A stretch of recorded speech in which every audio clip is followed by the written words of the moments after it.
Steel Harbinger.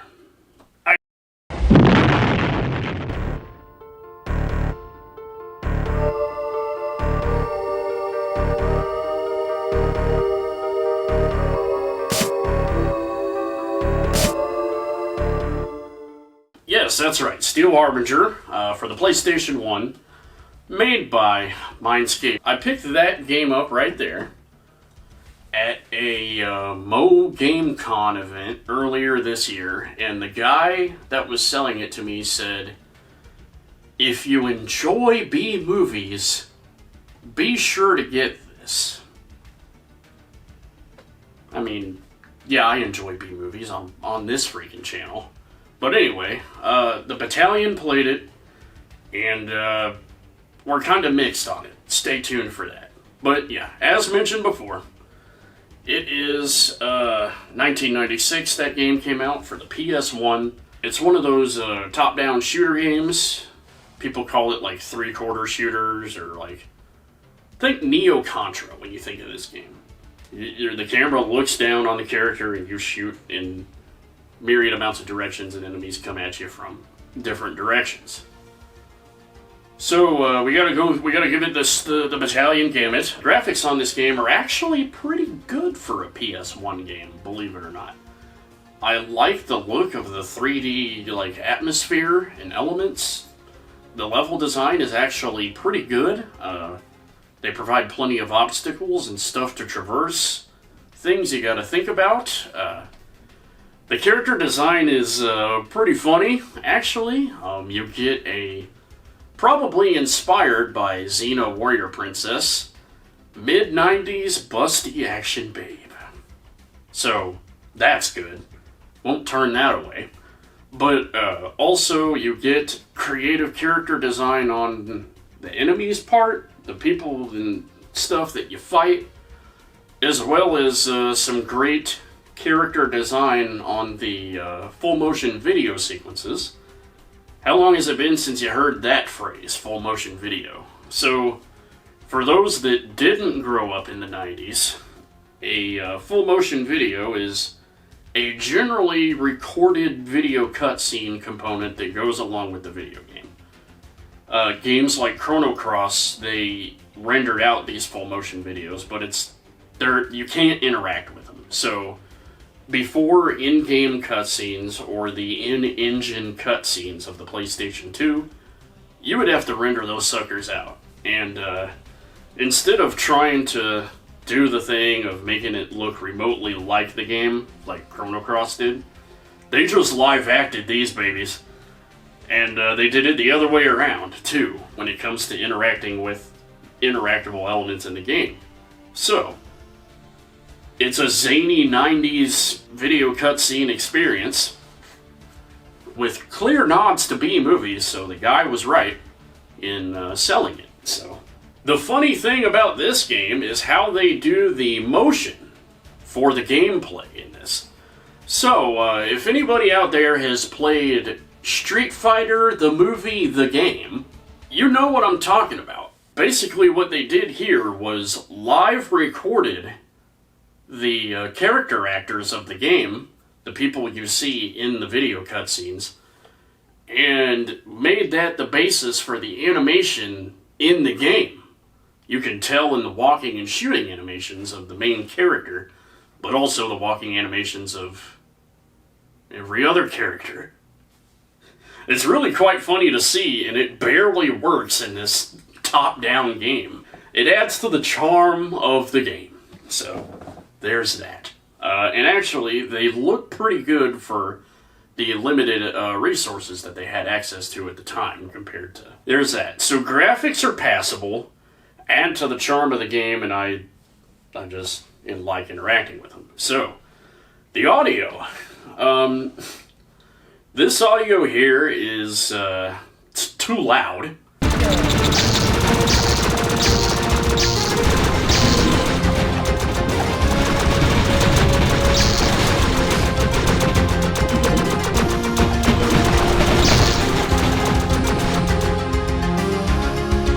I guess the idea back then was most people, the publisher probably thought most people had their PlayStations plugged into a TV set only, and not had their audio routed out to a big stereo system. So they had to make stuff kind of loud, that way you could hear everything in the game while you're playing it from these small speakers. The sound is very important in a game, so yeah, a little loud, but it's not that bad. The audio quality doesn't suffer too much.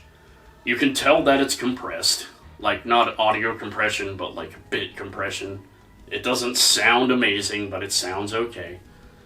I am proud to report that we found a stunning example of Proto-Neo 80s.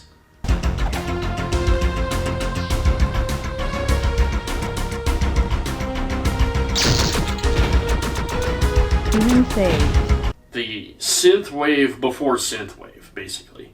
In the 90s, when it was cool to just shred any notion of 80s at all, you still have these gems that come out.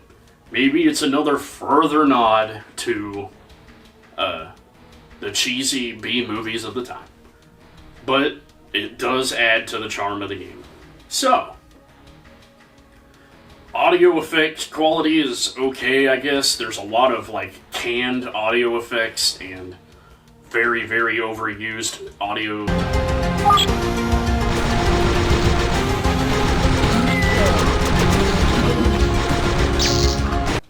All of the quirks and add to the experience. The plot. So, the fun thing about these packages, like these games from the mid-90s and before, is that they have a manual, so you can know about the plot before you even play the game. Or if you need reference material. So yeah, basically, to start off, the year is 2069. Wonder if they picked that year on purpose. Anyway, it's 2069, and in the middle of humanity bringing itself into chaos, you now have these aliens that come in from space. So, people are fighting themselves, the aliens come in, it's complete and total pandemonium. These aliens come in like metallic pods, and then seep out and infect normal plant life and make them zombies and flesh-eating monsters and everything. Even the plants. The plants turn carnivorous. Crazy. But luckily we have in our possession a mad scientist and his equally actionable daughter.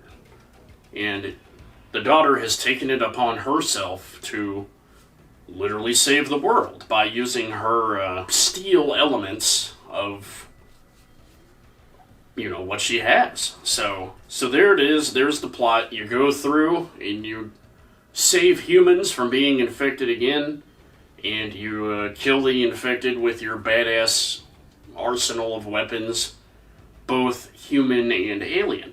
So this will be game number 2 where that happens. But yeah, so there it is. And the plot of Steel Harbinger. Whenever the fellow that sold this to me said inspired by cheesy B movies, he wasn't lying. That is a clear B movie plot. It's way in the future. There are aliens. It's a dystopian future, so all of the normal B movie cliches are present in the plot of the game. Yes, they are. So, did they do that on purpose? Isn't it time you got to know Kansas City?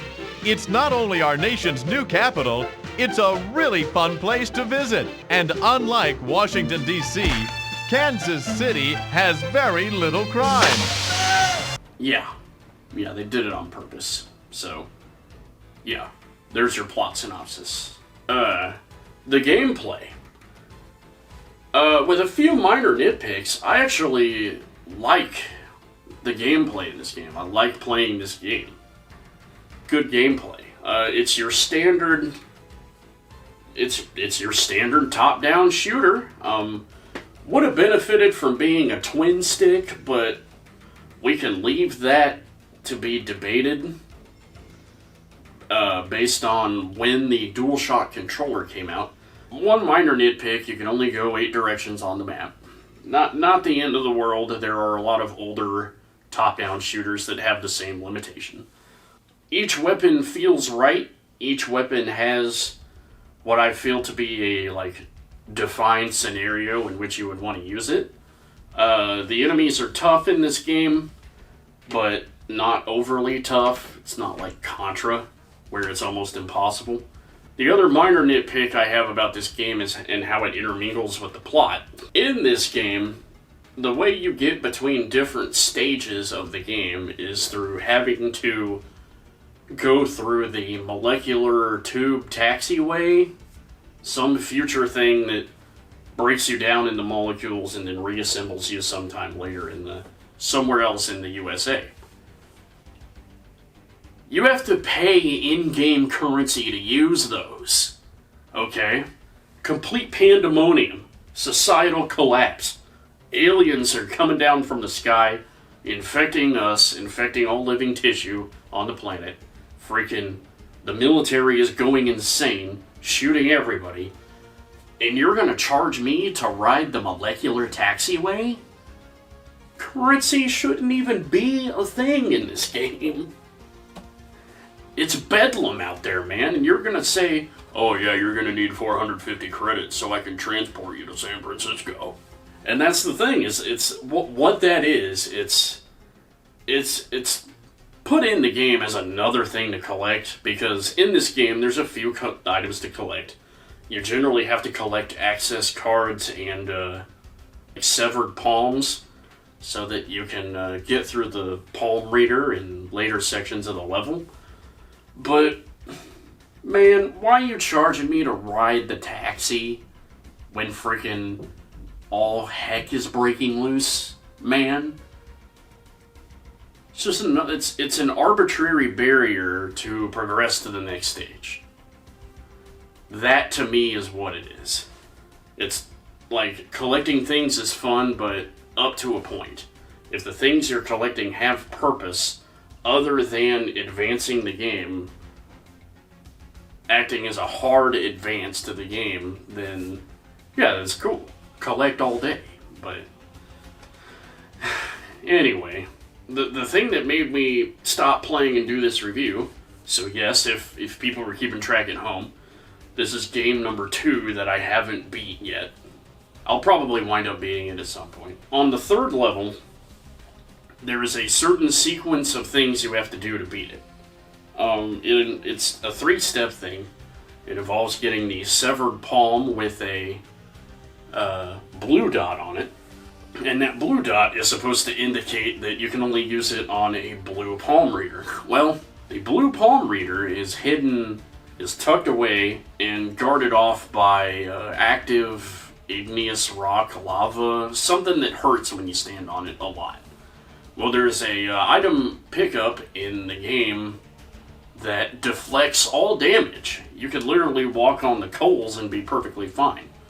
Well, I picked this item up too early, let it time out, had no idea I was even supposed to cross that igneous lava rock patch until it was too late, and the item never respawns. So, in order to get it to respawn, I tried to load the game. I'm like, well, hey, maybe it respawns after a load. Nope, it doesn't respawn because I saved after I picked it up and let it time out. So the only way to beat this game now is to play it up to that point from level 1. To summarize this game's experience,